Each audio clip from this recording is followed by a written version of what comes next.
Hi Gemini, welcome po sa ating channel. At ito ang inyong Monthly Gabay Tarot reading for May 2025. Kung naka-resonate kayo, comment down. Kung hindi kayo naka-resonate, ibigay niyo po sa iba kasi general reading po ito. This is for you, Gemini, for May 2025.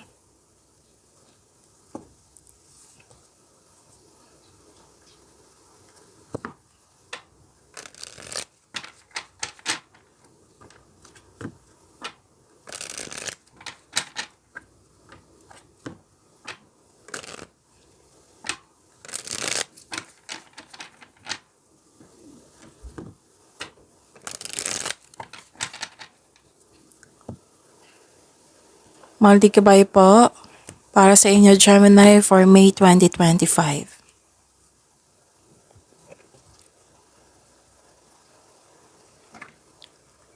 Maraming salamat po sa inyo patuloy na suporta at maraming salamat din po sa mga hindi nag-skip ng ads. Gamitin ang reading na ito bilang gabay lamang sa mga hindi pa nag-subscribe. Subscribe na po kayo at click bell notification para malaman nyo na may bago tayong video.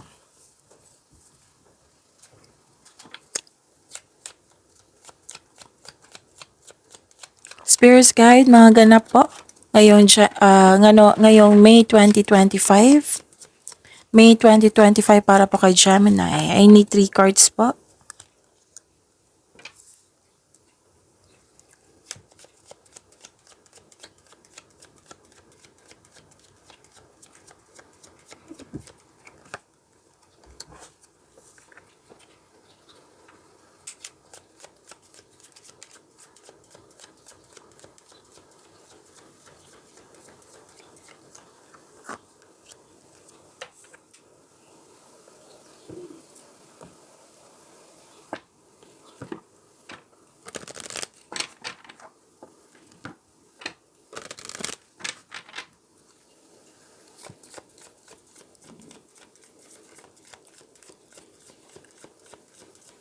Spirits Guide, Angels, Archangels, Guardian Angels, message pa para kay Gemini.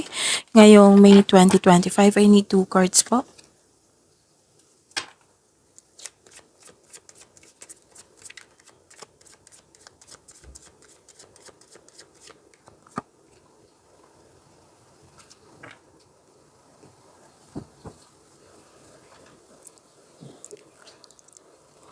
Ngayong May 2025 po para sa inyo, Gemini. Wow naman, ang ganda ng cards, Gemini. New beginning, bagong simula sa proyekto, sa routine, sa trabaho, sa relasyon, sa connection. May na-hired din dito kahit walang experience. May humingi ng atensyon sa iyo, pwedeng inner child nyo ito or isang bata. May concern lang kayo sa immature na tao. Wow, success. Success, positive outcome. Claim nyo po, Gemini, ang ganda. And joy and happiness, yan, deserve nyo yan. Itong happiness na ito, claim nyo po, Gemini. Claim natin.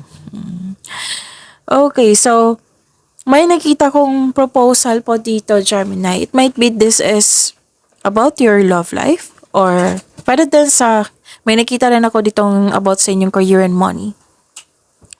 Kasi may nakita kong signing of contract, promises, commitment, agreement, deal.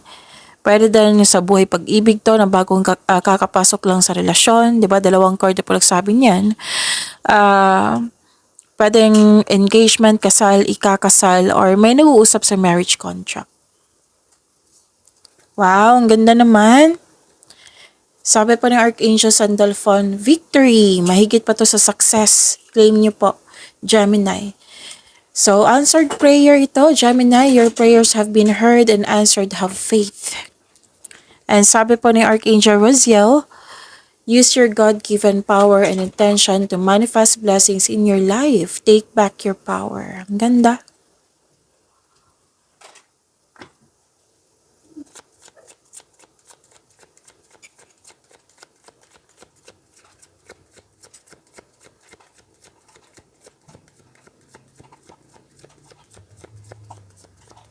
Energy po ni Gemini ngayong May 2025. I need 2 cards po.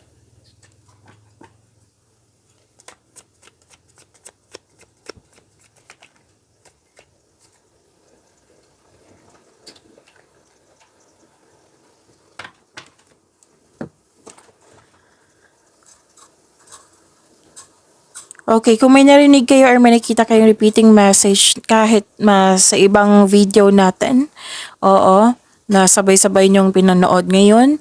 Kung may napansin kayong repeating message, yan po yung pinupush ng cards na kailangan yung bigyan ng atensyon, solusyon at aksyon kung maaari po. So ano yung energy ni Gemini? Ang ganda nito, Gemini, ang ganda ng cards. Kasi this is recovery.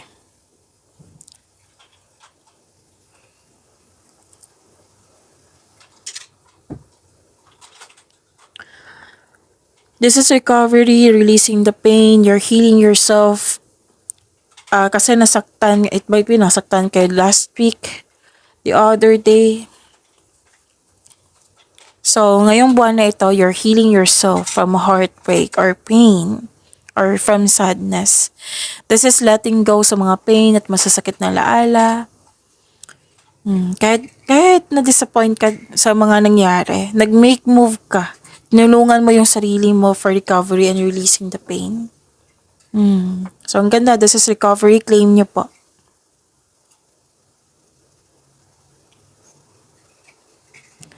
Wow, this is ilang beses na lumabas yung success? 3. 1, 2, 3. So, successful completion, reaping rewards, accomplishment, success po ha. So, claim niyo po. This is the perfect time. May ganap na perfect recognition din. So, this is a perfect situation. Maaring may parating na ganipala or positibong resulta sa inyong mga ginagawa. So, sabi ng card, celebrate your wins and acknowledge how far you've come and you are now ready to begin a new journey. So, may nakita rin ako dito natapos sa proyekto, na-achieve, pwede din natapos yung construction ng dream house mo. So, sabi ng card, everything you have worked for is coming together. May celebration din dito, pwedeng monthsary, anniversary, or party.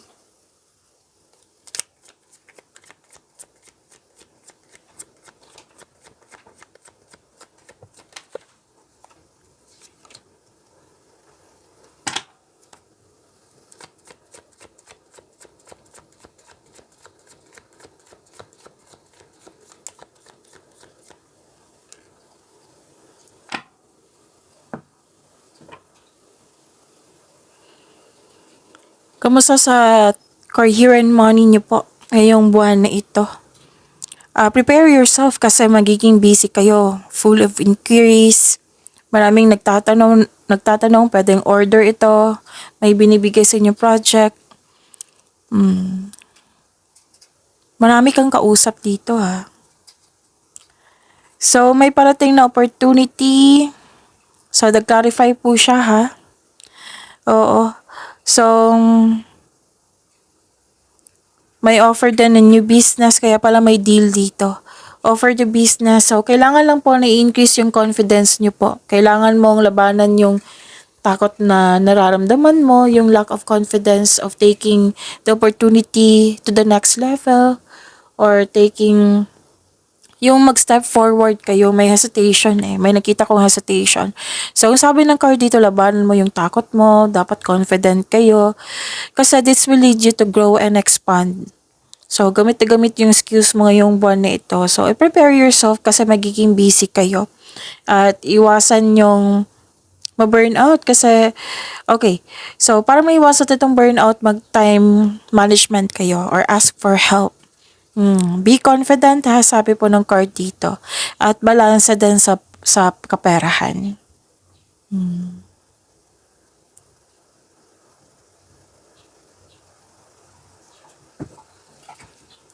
At ang sabi ng card nyo dito na, dalawang card kasi nagsabi dito na may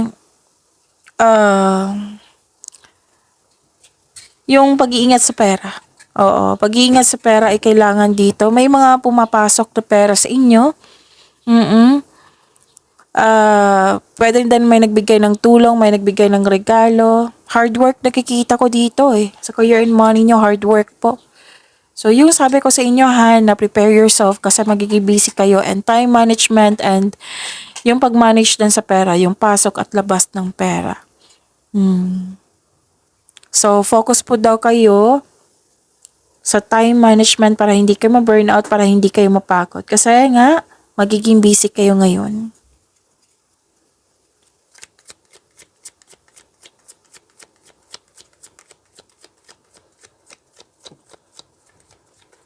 Spirits Guide, Love Life, Self-Love, Partnership, and Romance sa Gemini po.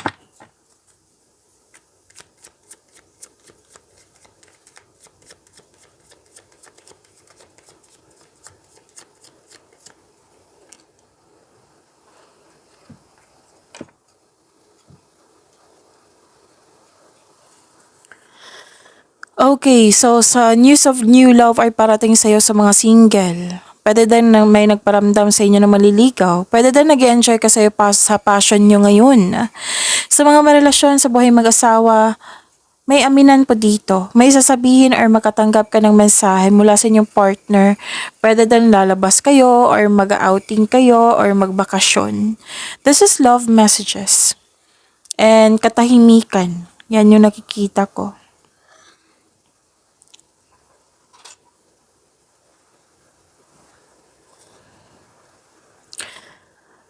Okay, so para sa mga nag-aabang sa mga single dyan, yung parating sa inyo is financial stability. Naabot na niya ang yung financial maturity. Pero then yun, ito na yung partner mo na naabot na yung financial maturity. Ang ilan nga sa inyo sa mga single, nagkaroon ng sense of stability. Gusto nyo magbili ng mga properties, lupa, bahay, bago pumasok sa seryosong relasyon. Sa buhay mag-asawa, sa mga marelasyon, yun nga, dalawang card na po nagsabi dito na magbakasyon kayo or mag-outing or bumili ng regalo that pampers you both. So, pag-imanin nyo po yung blessings na binigay sa inyo. By the way, Gemini, after this video, my career and money, May 2025 kayo, monthly Gabay Tarot reading. So, sa mga interesado sa career and money, then, panoorin nyo po after this video. Okay? So, kung hindi nyo mahanap, hanapin nyo po sa channel natin. Okay? So, see you po after this video.